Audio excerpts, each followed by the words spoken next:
In this video, I'm going to talk about your free giveaway, or often known as your freebie. And your freebie is the first rung in your sales funnel, the first part of your sales funnel, the thing that you're going to use to entice people to sign up to your mailing list so that you can send them information and send them information about your paid for products and services. A free report is the most popular giveaway. And that's what I'm going to be mainly concentrating on in this video. But you can also give away an app or a screensaver. If you do that, if you do give away some sort of software, then just make sure that the file size isn't so large that it uses up all of your bandwidth. Regardless of what you use, there is going to be some sort of investment that you're not going to recoup right away. So you want to keep the cost down, but think of it more as a loss leader than an expense.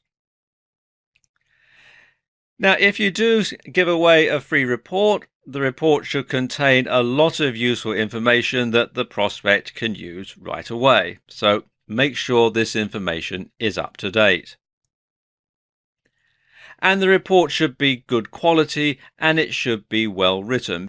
So if you're not confident of your own abilities as a writer, then you should hire a ghostwriter to write the report for you.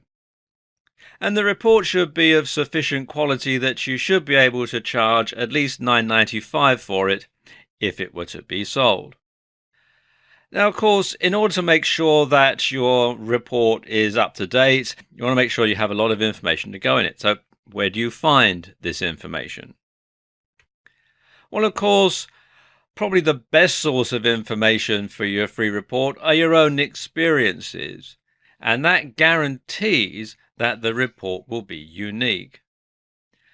But if it's in a niche that you're not overly familiar with, there are some other sources of information. Forum sites are a good place to look. When you look at the sort of questions that people are asking on forum sites, the sort of discussions that are going on, you can often glean a lot of information from those. Yahoo Answers, again, that's another good place to look for information because people are posting questions, and it could well be the sort of questions that people in your niche are asking, and then you can go in and see what the answers are that other people who are perhaps more knowledgeable about the subject than you are have actually put in, and then you can base your report on those. Product reviews on Amazon.com are always a great place to look for information, particularly if your report is, say, on a software product or it's on some other type of physical product.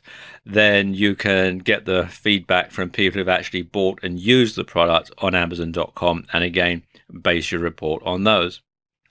And of course, the website Wikipedia has a lot of information that you can use and incorporate into your reports.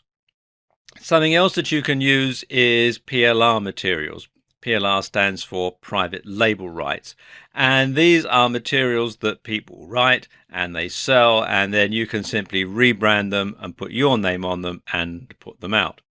Something else that you can use is information that's in the public domain. These are materials made by the US government, which is all in the public domain. It might be materials that the copyright has expired on, and so on. One thing to be absolutely certain of is don't make it a blatant copy of your source material. If you're researching your topic, then you want to include information from more than one source. Also, and again, if you're researching information, make sure that you're not infringing anybody else's copyright. And that's very, very important because copyright infringement can land you in a lot of hot water. And finally, you should rewrite the report in your own writing style. Especially quite often you buy PLR materials, you'll find that they're written by people for whom English isn't their first language. So you'll find there's lots of typos and rather odd language in it and spelling mistakes and all sorts of other stuff. So you want to make sure that it gets rewritten in your own writing style. And you also want to make sure that the spelling is consistent throughout. You don't want to have US English in part of it and British English in another part of it. You want to make sure that it's the same all the way through. Now, PDF, which is Adobe Acrobat format, is the most popular format for these giveaway reports.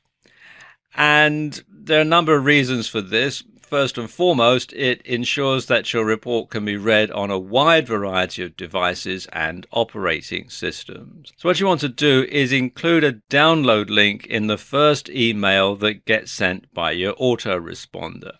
Now, one way to save your document as a PDF is to create it in LibreOffice or OpenOffice Writer. And this is a free open source software package. And it's similar to Microsoft Word, but it does allow you to save directly as a PDF straight from here in the toolbar. Now, I know that there are some versions of Microsoft Word that will let you save as a PDF now, especially the subscription versions. But this is free, and you can download it from openoffice.org for OpenOffice and LibreOffice.org for LibreOffice. And these software packages are both free and open source, and they have versions for Windows, Mac, Linux, and so on. Something else that you can do is to include a clickable link to your website and giveaway rights with your report. Now, what this means is that whoever downloads your report is free to give it away to whomsoever they choose, provided that it's not altered. And this way, if people share it, the report can also be a useful traffic generator. Now, in order to make this work properly, you'll need to update and change your report from time to time. So after 500 or 1,000 people have downloaded your report, then you'll want to write a new report and put it up on your squeeze page, so anybody who gets the old report and clicks the link and goes to the squeeze page will not see the same report that they've just got.